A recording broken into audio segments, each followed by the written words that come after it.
Oh, guys, how's it going? Well, it's been a few days, I tell you. I have got the pergola finished behind me here, and I know you guys are probably expecting a video this week where I showed you exactly how I did that, but there is a lot of footage for me to go through. It's a very sunny day. You know, I love editing, don't get me wrong, but I want to be outside. It's been raining for like a year. That's what it feels like. So what we're going to do, we're going to have a little bit of a review of the flying lesson that I've done. This is like a roundup flying lesson. We track a VOR radial, which is what this is going to be about, because I've not really explained that yet. And also we do some landings as well. And also you get an idea of how I'm feeling at the moment about flying and the sort of looming doom feeling I've got about my skills test. So the pergola video will be coming out next week. Please hit the subscribe button. We've got a video coming out all the way over from Slovakia. Unfortunately, I've lost some of the footage from that, and I'm having to go back to Bratislava to refilm some of that footage, and that's the dedication that I feel towards this channel. I don't want to be releasing stuff that isn't top quality, or you know, stuff that I'm not happy with, and that's why you're having to wait for the Bratislava video and the Vienna video, because there's a Vienna one, and also one from Granada in Spain that I haven't filmed yet, but I'll be going out there to do that soon. So there's plenty of stuff coming up. So please hit the subscribe button, please hit the like, please comment below, and I'll see you in the video. Right, can you hear me, Jeremy? 1, 2, yep, I can. Okay, good. Duxford information, classic wings 2-1, request airfield, taxi and radio check. Classic wings 2-1, Duxford information, your readability 5, and what's the detail? Detail 2 POB for general handling out to the west over Royston, leaving the circuit. Classic wings 2-1. Classic wings 2-1, taxi to holding point Charlie, runway 06, the QNH is 1039er, the QFE is 1034. QNH 1039er, QFE 1034. Holding point Charlie, runway 06, classic wings 2-1.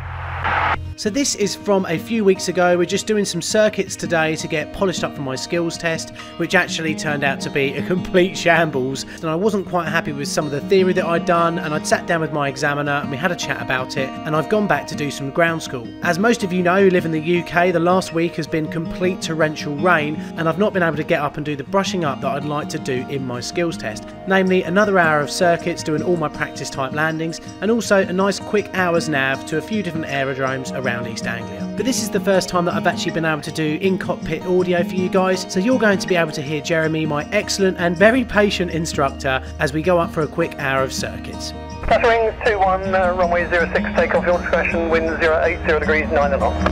Roger, classic wings 2-1.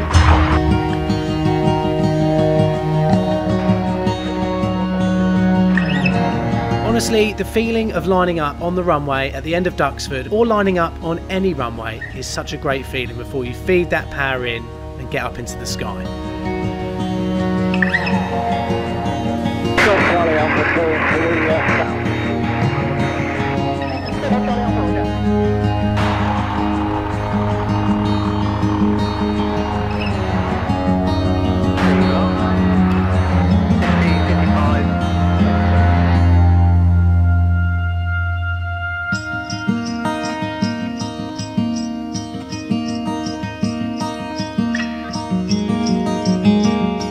Good daily day, isn't it? Lovely, isn't it? Hopefully it'll be like this for the rest of the week.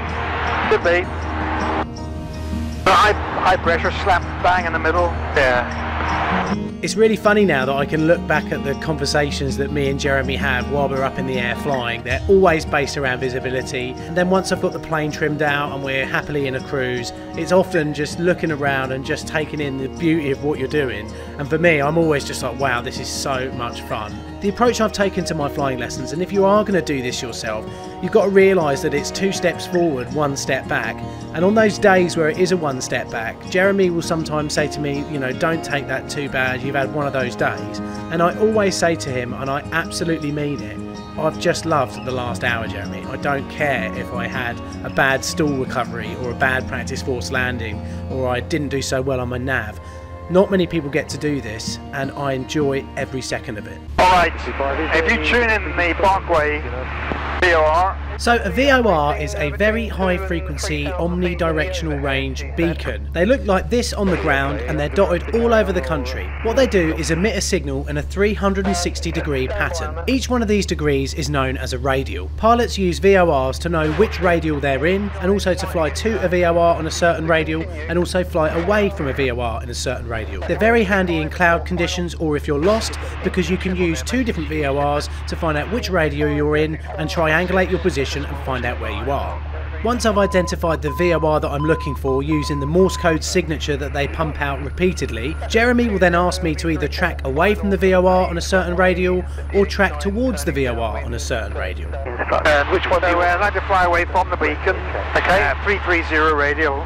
It's at this point that workload in the cockpit can become a little bit overwhelming. You've got to fly the plane, you've got to keep altitude, you've got to make sure your engine management's okay, you've also got to listen out on the radio if they call you up to say there's a plane near you or anything like that. This particular exercise I find easier because you're flying away from the radial. So the first thing you do is you put 330 in the CDI, which is the course deviation indicator, making sure that the direction arrow says from, and then the line will swing either right or left of center. If it's on the right, you know that that radial is on your right hand side, and if it's on the left, that you know it's on your left hand side. From there, it's what would usually be a simple mental calculation as to which way to turn. We were heading due south here, and we know that we roughly want to track out on the 330 radial, so we turn 180 degrees north and then line up for our 40-degree cutoff. And why I say is it's usually a simple mental calculation, I mean that's on the ground. When you're in the air, you've got so much to think about, can become a little bit overwhelming. One thing I've learned to do is just to take my time. It's not a race,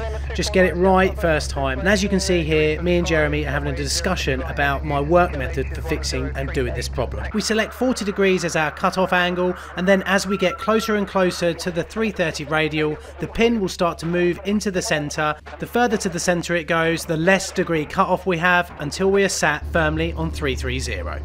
There are other considerations that I'm not going to go into now, but namely the big one is wind drift. We all have a mental idea about where the wind's coming from when we're up flying, and we'll add or subtract 5 to 10 degrees to account for that while we're up in the air tracking the VOR. We headed back to Duxford to do some circuits. We did a poor weather circuit and a load of different types of landings, and here are just a few of them.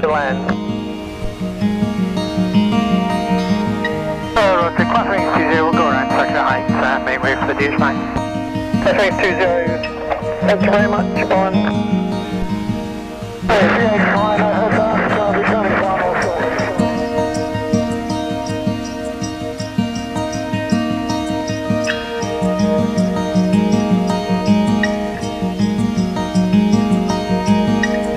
Like to bring to the 0 long wind. Crossing 20, Rochester, 15, that's it.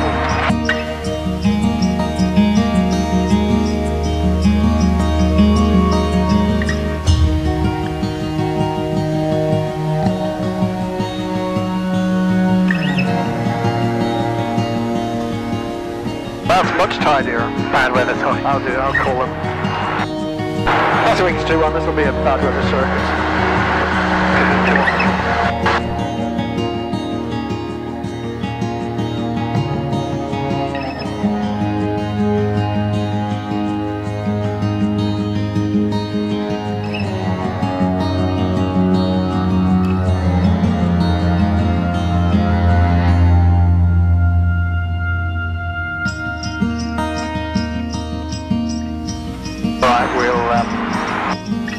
Go around from here.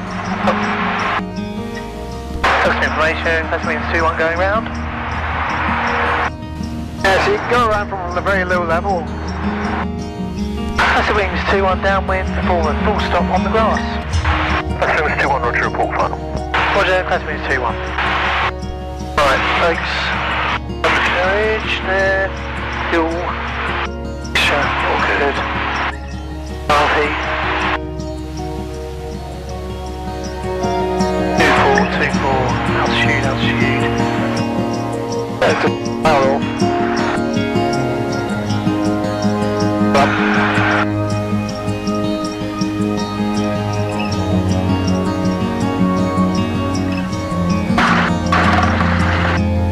That's it. Now I really do feel ready, but I keep asking myself, am I? I don't feel like I'll ever be ready to do the skills test. It feels like this insurmountable mountain that I'm never going to be able to do, but one day I'm going to have to. Not much more I can do. Nice. With you. 2-1, permission to vacate back to the grass next to the other 172. Fuel as well. 2-1 approved. Roger, and also can we have some fuel as well? 2-1. So this 2-1 welcome.